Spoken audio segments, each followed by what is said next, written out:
The ancient origins of columns trace back to some of the earliest civilizations, where they were both practical and symbolic architectural elements. Columns originated as structural supports for roofs and buildings, but over time, they also evolved into key aesthetic and cultural symbols of architectural expression. Mesopotamia and Egypt.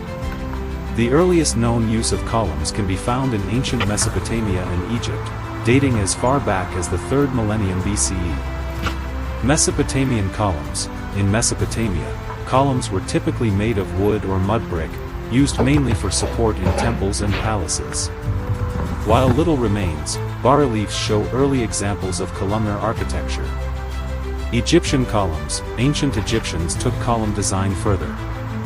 Their stone columns, found in temples like Karnak and Luxor, were elaborately decorated with lotus, papyrus, and palm motifs, symbols of life and rebirth. These columns often mimicked bundled reeds, linking them to earlier wooden structures. The Minoans and Mycenaeans. In Minoan Crete, circa 2000 to 1400 BCE, columns were typically made of wood, set on stone bases, and notable for being wider at the top than the bottom, the opposite of later Greek columns. These were often painted bright colors and used in palaces like Knossos. The Mycenaeans, circa 1600 to 1100 BCE, successors to the Minoans in mainland Greece, used columns in their palaces, such as at Tiryns and Mycenae, often adapting Minoan designs. Classical Greece, the birth of architectural orders. Greek architects formalized the use of columns into distinct orders, creating a system that would influence architecture for millennia. Doric order. Originating around the 7th century BCE, the Doric column was sturdy and plain, with no base and a simple capital. Used in mainland Greece, it symbolized strength and masculinity. Ionic order. Emerging in Ionia, modern-day Turkey, Ionic columns were more slender and decorative, featuring scroll-like volutes on their capitals. Corinthian order. The most ornate, Corinthian columns appeared in the late 5th century BCE, adorned with acanthus leaves and intricate detailing. Rome and beyond. The Romans adopted and expanded on Greek column traditions, using all three Greek orders and adding the Tuscan, a simplified Doric, and Composite, a blend of Ionic and Corinthian, orders.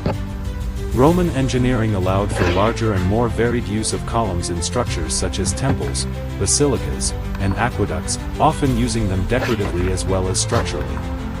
Legacy. Columns became enduring symbols of architectural grandeur and cultural identity. From ancient temples to Renaissance cathedrals to modern government buildings, their ancient origins continue to shape the built environment today. Classical Antiquity, a period roughly spanning from the 8th century BCE to the 5th century CE, saw the development of many enduring architectural forms, none more iconic than the classical column. Originating in ancient Greece and later adopted and expanded upon by the Romans, columns became not just structural necessities but key elements of architectural expression, symbolism, and style. The three classical orders.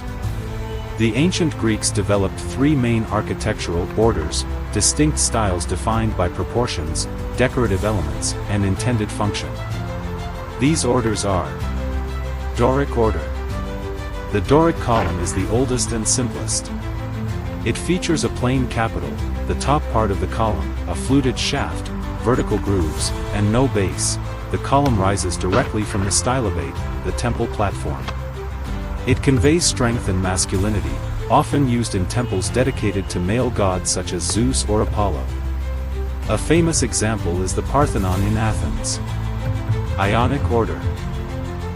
Recognizable by its scroll-like volutes on the capital, the Ionic column is more slender and elegant than the Doric. It typically has a base and a more ornate frieze. Associated with feminine grace, it was often used in temples to goddesses like Artemis. The Temple of Athena Nike on the Athenian Acropolis exemplifies the Ionic style. Corinthian order. The most ornate of the three, Corinthian columns feature elaborate capitals decorated with acanthus leaves. Though rarely used in Greek architecture, the Romans favored the Corinthian style for its grandeur and decorative potential. The Pantheon in Rome is a prime example of Roman Corinthian columns. Roman adaptations. The Romans adopted and adapted the Greek orders, adding their own innovations such as the Tuscan order, a simplified Doric, and the composite order, a hybrid of Ionic volutes and Corinthian foliage. They used columns not only for temples but also for basilicas, triumphal arches, aqueducts, and other public works. Columns became as much about imperial propaganda and urban design as about religious symbolism. Structural and symbolic roles. Originally functional as load-bearing elements, columns eventually took on symbolic and decorative roles. Freestanding columns, like Trajan's column in Rome, commemorated victories and told stories through intricate bas-reliefs spiraling up their shafts. Columns also expressed cultural ideals. The vertical lift of the column was seen as an aspiration toward the divine, a literal and symbolic elevation of human ambition.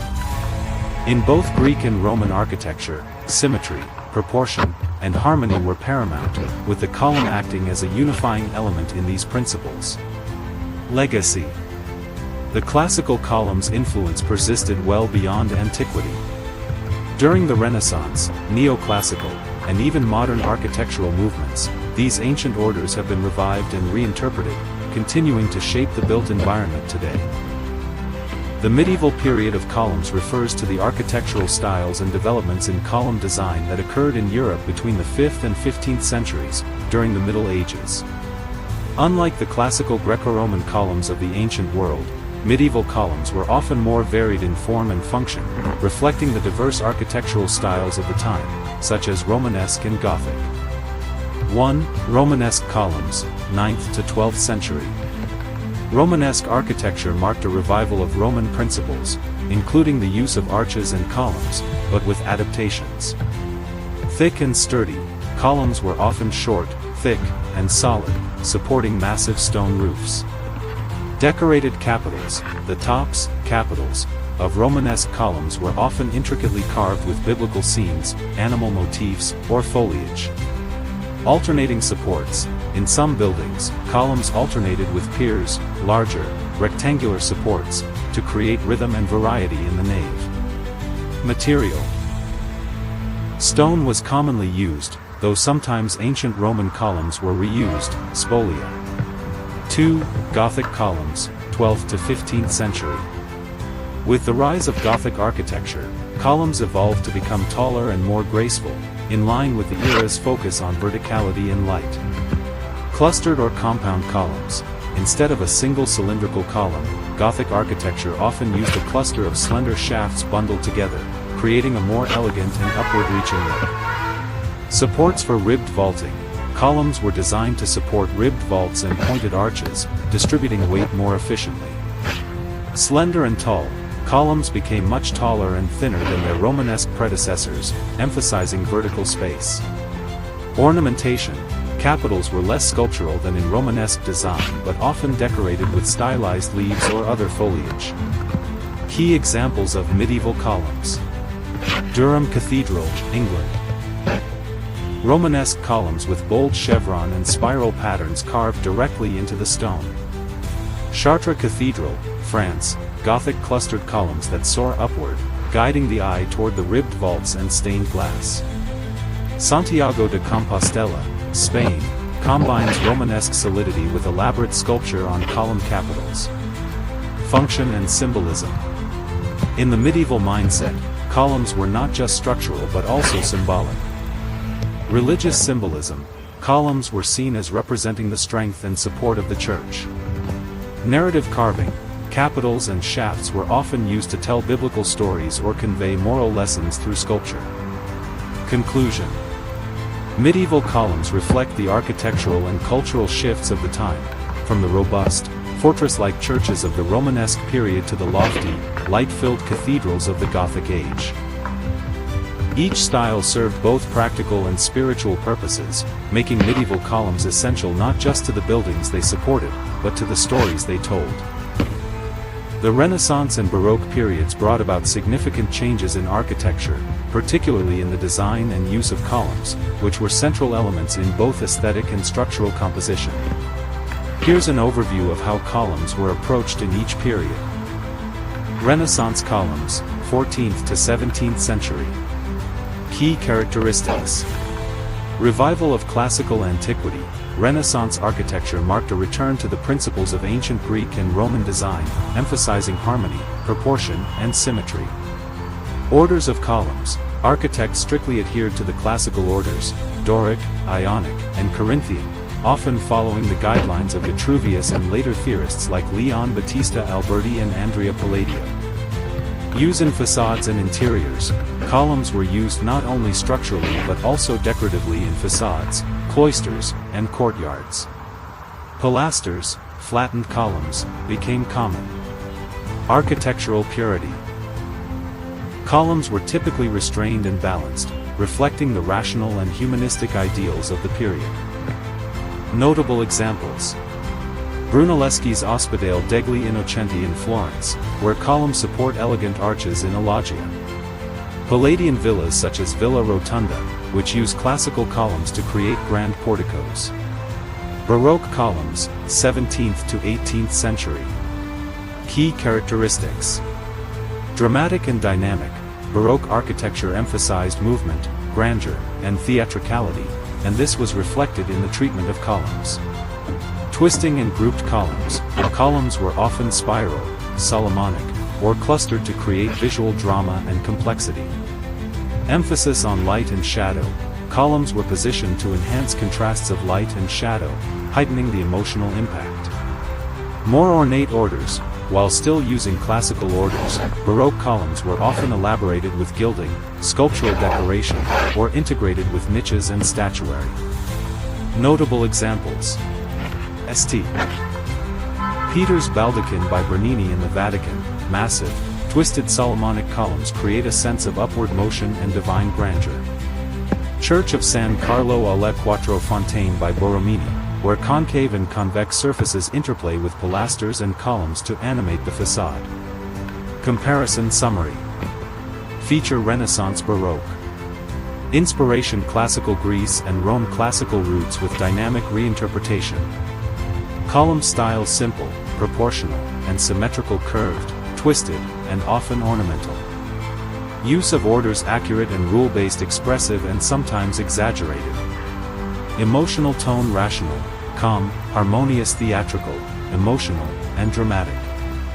The evolution from Renaissance to Baroque reflects broader cultural shifts, from the intellectual rebirth of classical ideals to the expressive, emotive power of art in the service of religion and absolutism. Columns, as fundamental architectural elements, tell a vivid story of this transition. Certainly. Here's a concise overview of the history and development of columns from the 20th century to the present, focusing on their architectural evolution, design, and usage. Columns from the 20th century to the present. Early 20th century, 1900 to 1945.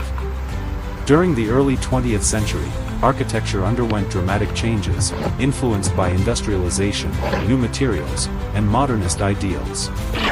Traditional use of columns, particularly classical orders like Doric or Corinthian, declined in favor of function over ornamentation. Modernism. Architects like Le Corbusier and Mies van der Rohe emphasized minimalism and structural clarity, often exposing slender steel or concrete columns as part of the building's aesthetic. Materials. Reinforced concrete and steel replaced stone as the dominant materials, allowing for taller, sleeker columns that bore more weight with less bulk. Mid-20th century, 1945-1970s. Post-World War II reconstruction and urbanization accelerated modernist trends.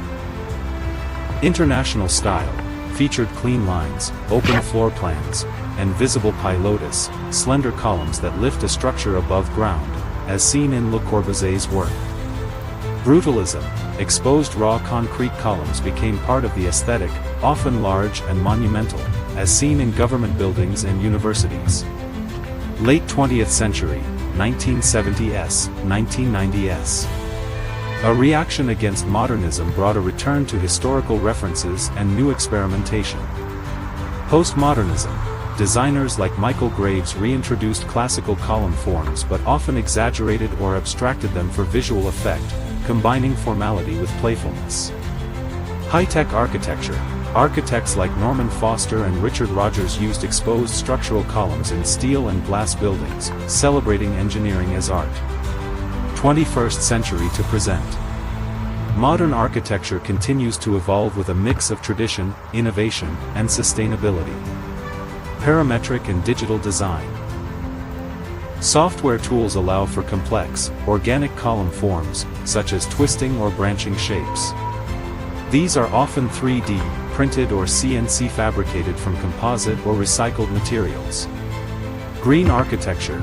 Columns now often serve dual purposes, acting as structural supports and environmental systems, for example, integrating ventilation or water collection systems. Adaptive reuse and hybridity. Designers combine traditional stone or wood columns with modern steel or carbon fiber reinforcements in restored historical buildings or mixed-style structures. Summary of key trends. Era key column characteristics. Early 20th century minimal, functional, steel/concrete. Mid-20th century exposed structure, large concrete forms. Late 20th century revival of classical motifs, playful forms. 21st century digital design, sustainable and multifunctional. Neoclassicism and the modernity of columns. Neoclassicism, a cultural and artistic movement that emerged in the mid-18th century, sought to revive the ideals and aesthetics of classical antiquity, particularly those of ancient Greece and Rome.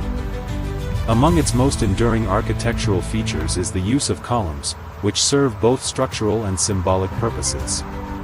In neoclassical architecture, columns are not merely supports for roofs and entablatures, they are deliberate references to a cultural heritage that emphasizes order, rationality, and timeless beauty. Neoclassical columns. Neoclassical architecture adopted the classical orders, Doric, Ionic, and Corinthian, refining and adapting them for contemporary use. These columns, often oversized and freestanding, are used to express grandeur and civic virtue. For example, Doric columns symbolize strength and simplicity. Ionic columns convey elegance and proportion. Corinthian columns suggest opulence and refinement. Buildings such as the Pantheon in Paris and the United States Capitol use these elements to communicate power, permanence, and an alignment with democratic ideals rooted in antiquity. Modernity and the column. In modern architecture, the column undergoes a transformation. While still structurally vital, the column is reinterpreted to align with modernist values, function, minimalism, and the honest expression of materials. Architects like Le Corbusier, Ludwig Mies van der Rohe, and Oscar Niemeyer replaced classical ornamentation with sleek, unadorned supports, steel and concrete columns that emphasize clarity and openness rather than decoration. The modern column is less a symbol of historical continuity and more an expression of technological advancement and design innovation. It allows for open floor plans, curtain walls, and expansive glass facades, becoming a key enabler of modern spatial freedom. Synthesis and continuity. Interestingly, some contemporary architects blend the classical with the modern, using columnar forms to reference tradition while employing modern materials and abstract interpretations. Postmodernism, for example, revived the symbolic use of columns, often exaggerated or stylized, as a form of architectural irony or cultural critique. Conclusion. The column remains a powerful architectural element that bridges past and present. In neoclassicism, it represents a reverence for antiquity, order, and cultural continuity. In modern architecture, it evolves into a tool of innovation, efficiency, and abstraction. Whether as a solemn homage or a sleek functional element, the column continues to shape how we experience space, form, and meaning in the built environment. Classical columns, a hallmark of ancient Greek and Roman architecture, are composed of several distinct components, each with a specific name and function. These elements combine to create the elegant and proportioned look characteristic of classical architecture. The three primary classical orders, Doric, Ionic, and Corinthian, share many basic components, though details vary between them. Main components of classical columns. Base. Description. The base is the bottommost part of a column, except in the Doric order, where columns may rest directly on the stylobate without a base. Function: it provides stability and distributes the column's weight. Details: Ionic and Corinthian columns typically have a more elaborate base consisting of several stacked rings or moldings, such as the Taurus and Scotia. Shaft. Description: this is the tall, vertical part of the column. Function: it bears the load from the entablature above and directs it down to the base. Details: fluting. Most classical shafts are fluted, grooved vertically, to give a sense of rhythm and elegance. Tapering: antithesis, the shaft often tapers subtly toward the top to counter optical illusions of concavity. Capital. Description: the capital sits at the top of the shaft and serves as a transitional element to the entablature above. Function: it distributes the load from the horizontal entablature and adds decorative flourish. Details by order. Doric, simple and plain, often a rounded echinus under a square abacus. Ionic, features volutes, spiral scrolls, and a more slender design. Corinthian, elaborate, with acanthus leaves and intricate carvings. Entablature. Description: the horizontal structure that rests on the columns, composed of 3 parts. Architrave, the lowest part, directly on the capital. Frieze, a decorative band, often sculpted or carved. Cornice, the uppermost projecting section, which completes the entablature. Function: it supports the roof structure or pediment and often carries decorative elements that communicate cultural or mythological themes. Stylobate. Description: the top step or platform on which columns stand. Function: provides a level foundation for the columns. Details: it may be part of a multi-stepped base called a crepidoma. Summary table. Component description common in orders. Base bottom of the column, except Doric, Ionic, Corinthian. Shaft vertical cylinder all orders. Capital top of the column all orders, varies by type. Entablature horizontal structure above columns all orders. Stylobate platform supporting the columns all orders. Each component contributes not just to the structural integrity but also to the aesthetic harmony and symbolic meaning of classical architecture.